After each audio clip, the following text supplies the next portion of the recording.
Hello guys, today I'm going to show you a few tips to do if you cannot find your Bluetooth accessory on HOTWAV Note.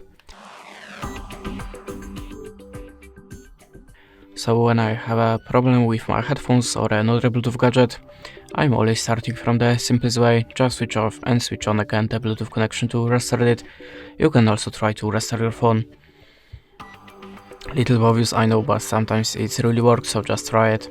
At the start you have to be sure that your Bluetooth accessory has activated pyro mode, and how to activate pyro mode you will find in a manual to your device or maybe on your YouTube channel, so just check it and be sure that your Bluetooth accessory shall be visible for other devices, but it's still not for your phone. Open the settings, then swipe down and look for the system.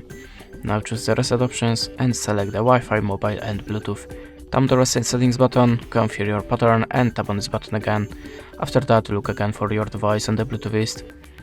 In the last step, you can also try to update your system, so go to the system update, tap on the check for update button, and if you have any, just install it and check for your device again. And that's it. Thanks for watching, leave us a like, recommend, and goodbye.